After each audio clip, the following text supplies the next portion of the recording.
Kredit yang disalurkan oleh bank kepada nasabahnya berasal dari simpanan masyarakat. Apakah itu giro, tabungan, atau deposito. Biaya yang dikeluarkan bank untuk membayar simpanan masyarakat itu disebut cost of fund. Di samping itu, bank juga harus mengeluarkan biaya-biaya lain seperti gaji pegawai, biaya listrik, perawatan gedung, dan lain-lain. Biaya ini lazim disebut biaya overhead atau overhead cost.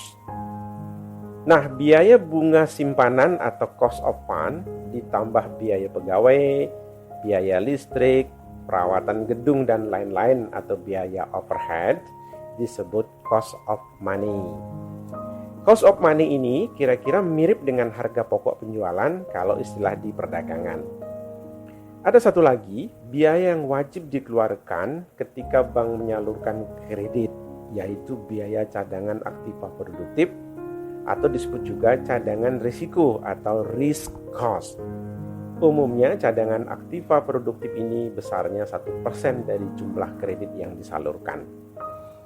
Cost of money atau harga pokok penjualan ditambah biaya cadangan aktiva produktif atau risk cost ditambah keuntungan yang ingin diperoleh bank disebut lending rate atau suku bunga kredit. Mari kita lihat contohnya. Misalnya biaya simpanan 8%, biaya overhead 5%, biaya cadangan aktiva produktif 1%, total menjadi 14%.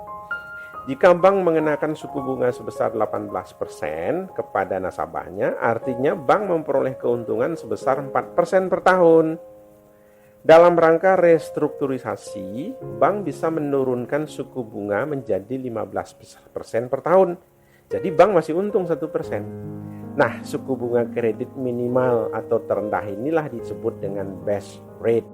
Jadi, ketika nasabahnya mengalami penurunan kondisi usaha, seharusnya bank juga menurunkan atau menyesuaikan suku bunga kredit nasabahnya.